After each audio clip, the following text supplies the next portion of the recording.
Ah, Die Rise. Where do I start?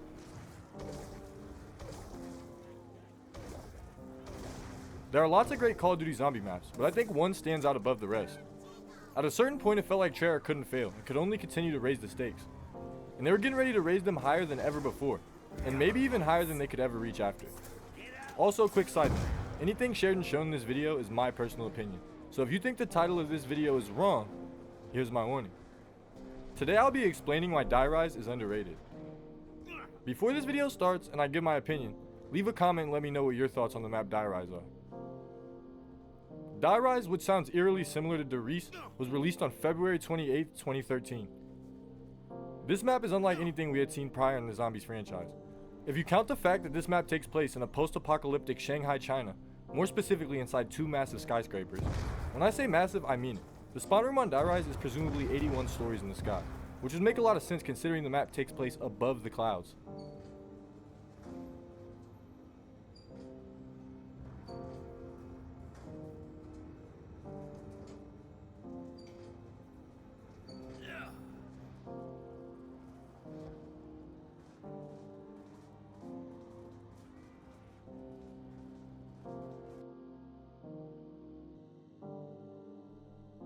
The atmosphere on Die Rise is only rivaled by a handful of maps.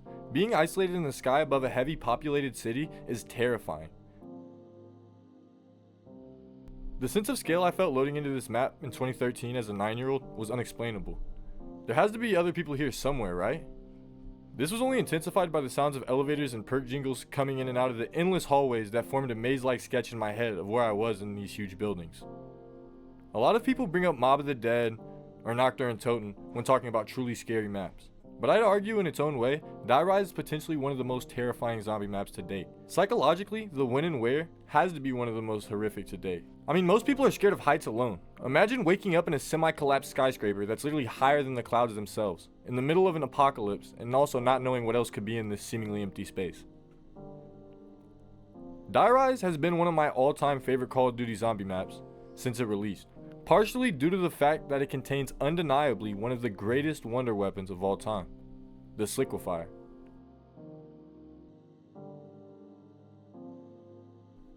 The Sliquifier was such a good wonder weapon that future wonder weapons would use it as a blueprint, not to mention the discovery of being able to revert the weapon to its unpatched form nearly 10 years after the map's release. All the player has to do is shoot the sign outside of the sushi bar 10 times in rapid succession.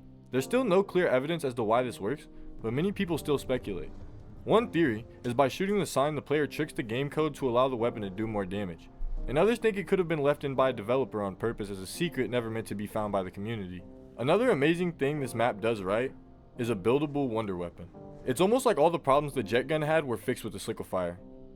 Easy close part locations that were also easy to memorize to the point where almost all players were able to build it every game. This alone boosts Die Rise for me tremendously. The Sliquifier is my all-time favorite wonder weapon, and for a couple reasons. Firstly, the design of this weapon, in my opinion, is amazing, in more ways than one. It's very simplistic, but also very aesthetically appealing. It kind of has this cel-shaded comic book look to it that's just perfection. Also, I understand this next part is completely biased, but my favorite color is purple, so it wins some extra points there in my book. This map also introduced multiple features that could actually negatively impact the player for being careless. Since the map takes place no less than roughly 69 stories in the air, and the player having to traverse in between buildings, falling to your imminent death is almost as guaranteed every run as building the Sliquifier. But this also adds an immense skill gap where players can use movement to do countless things that have never been possible before or after this map. Another thing is also the added skill level of moving elevators in random perk locations. Being able to manage your way through tight corridors and across rooftops all while getting to the right floor to pack a punch your weapon or secure the perk you're going for.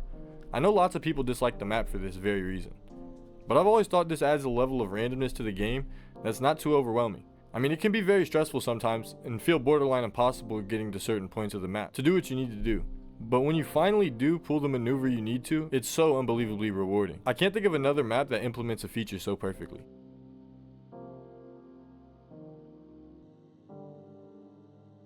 Alright, let's talk about the negatives real fast, so I'm not completely biased. Who's Who is absolutely terrible. Okay. The perk is terrible, but I do think the idea of it is well done. It's just the execution that was butchered. Another negative is the absence of attainable PhD. Now, I do think that PhD would ruin some of the balance of the map's difficulty because, like I mentioned earlier, there is a huge skill gap created on this map alone by the vertical mechanics. I also believe that it should have been attainable in some way on the map. There's so many things that they could have explored with this. Imagine if there were challenges we could complete with jumps on the map, similar to how permaperks work, that would allow the player to acquire PhD after taking a certain number of risks without failing. Another obvious way could have been as an Easter egg reward. But there might have been an issue with that because many players prefer playing solo, and this map has a 4-person Easter egg. Another idea I want to touch on quick would be finding a secret elevator key and having to return to the spawn elevator to access PhD. Regardless of how they implemented it, I think the lack of PhD negatively affected the map on launch and for a while after.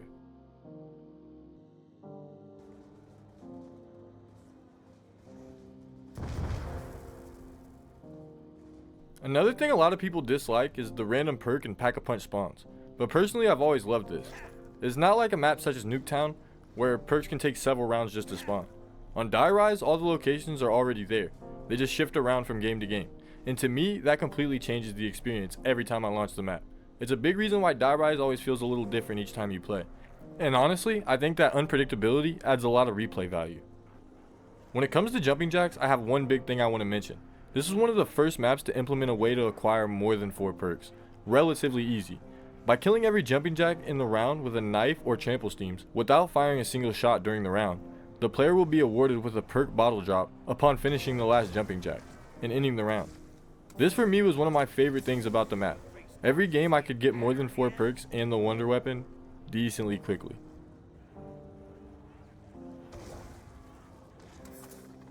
Die Rise was also the first time I got 30 plus solo, and is super nostalgic for me. Most other maps are brought up when talking about the good old days of gaming, but I don't hear enough people bring up Die Rise. Okay, so most players know you can get a free perk after a jumping jacks round, but what a lot of people don't realize is you don't have to knife them. That's a common misconception. In reality, you can use bullet weapons as long as you don't miss a single shot. It's not about how you kill them, it's about how precise you are. If you or your teammates go the entire round without missing, boom, free perk.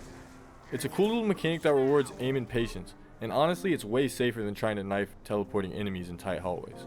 If you didn't know that or are enjoying the video, go hit that like button, it helps a lot. Okay, back to the video. The resurgence.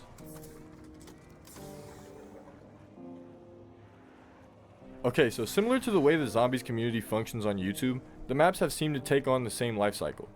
It seems like since Treyarch games went downhill, there's been a slow, steady influx of love for old, once hated maps.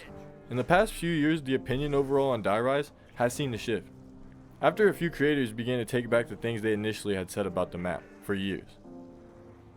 There started to be a lot more players seemingly enjoying Die Rise again, maybe more than they ever had in the first place. And I'm not here to talk about why that is, or how influencers can shape public opinion. Also because I don't think that is what is fully happening here. Actually, I know it's not. The resurgence in popularity and growing love isn't just due to creators changing their minds. It's also due to the majority of players experiencing newer zombie entries and realizing how amazing lots of the content we received in the past actually was. Even I'm guilty of this. Like most of the rest of you, I didn't even buy Black Ops 4 myself. I still had access to play all the maps, but it would take me about 4 years to go back and fully experience what zombies had to offer in Black Ops 4. Just to realize it actually wasn't that bad, and if anything it was far better than anything releasing today.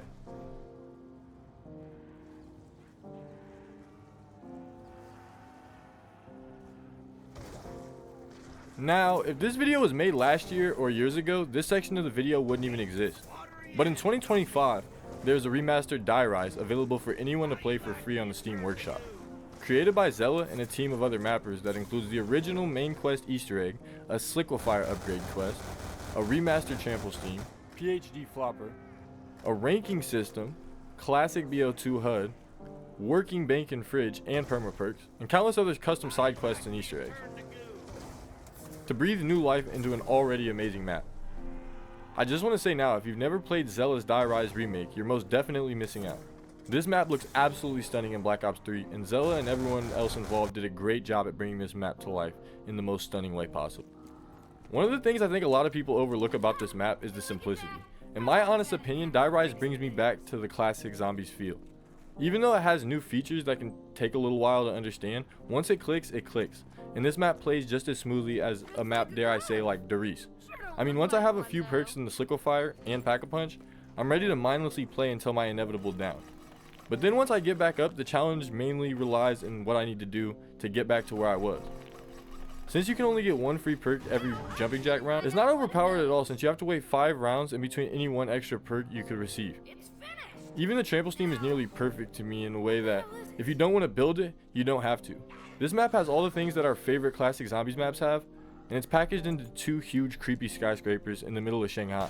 This map checks all boxes on what I would say makes an amazing Zombies map. Like I said earlier, Die Rise was one of the first maps where I felt like I could confidently get set up on, and that alone makes this map an all-time great for me. The simplicity really speaks for itself.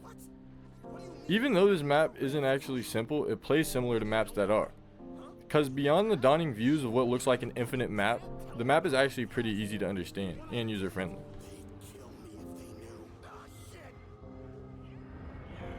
Also, like I said earlier, this map is home to undebatably one of, if not the best wonder weapon of all time. And with all these things put together, Die Rise delivers a one-of-a-kind experience that you'll struggle to find on any other Call of Duty Zombies map. I do understand this map has had a couple pretty large resurgences. Another thing I want to mention is that around 4 or 5 years ago, there was a resurgence of new movement tech being discovered on the map. Along with a few new strategies that started to emerge, people started realizing that by tweaking certain settings like lowering your FPS to around 30, you could increase your jump distance, letting you make jump that normally wouldn't be possible. On Die Rise especially, this opened up a bunch of shortcuts and out of bounds jumps. Things like strafe jumping, edge boosting, and even timing your right jump at the edge of an elevator shaft all became part of the new meta for faster movement. It gave the map a new layer of depth that really wasn't explored back in the day. Okay, so I think I've made a pretty solid case for why I believe Die Rise is seriously underrated. From the unique vertical gameplay, the atmosphere of being trapped in towering skyscrapers above the clouds, to the sheer brilliance of the Sliquifire and all the little mechanics that make it stand out. This map has so many layers of depth and nostalgia that often gets overlooked. It's not just about nostalgia either for me. It's about recognizing how innovative and well crafted this map was for its time and how it still holds up in so many ways today. Now I also want to be fair and acknowledge that maybe Die Rise isn't as underrated anymore as it used to be back when the map first came out and for several years after. It definitely had a reputation for being frustrating or too chaotic because of the random perk spawns, verticality, and elevator mechanics. It was a love it or hate it kind of map for a lot of players, including myself. But I think over the last 5 years that opinion has started to shift quite a bit, and honestly that shift is well deserved. As more players, especially newer generations, dive back into older Treyarch maps, they're starting to appreciate what Die Rise brought to the table. The map's complexity and skill ceiling are finally being understood. The hidden secrets rediscovered, and the movement tech giving it a new lease on life. It's been awesome to see the community start to embrace the map again and share fresh strategies and experiences. Personally, even during the times when the map wasn't getting the respect it deserved, Die Rise has always remained one of my all-time favorites. For me, it was one of the first maps where I really felt like I could get a solid setup going, rely on my skill, and enjoy a good challenge without feeling like I was being handed an easy run. It's got that classic Zombies feel, but with so much added complexity that keeps it interesting over multiple playthroughs. So yeah, while it might have had its rough patches in public opinion, I think Die Rise is more appreciated now than ever, and it's well on its way to reclaiming its spot as one of the truly great maps in the Zombies franchise. For anyone who hasn't given it a fair shot yet, especially with all the cool remasters and community content available now, I highly recommend revisiting it. You might just find yourself loving it as much as I do. At the end of the day, Die Rise is a perfect example of how a map can grow on you and how its true value sometimes only shines through with time, experience, and community rediscovery. It's underrated no longer, but always worthy of respect and recognition, and honestly, that's why it holds a special place in my heart in the history of Call of Duty Zombies. Okay, thanks for watching. This is definitely going to be my longest video to date. Anyways, I'm not Zan, and I'll see you all next time.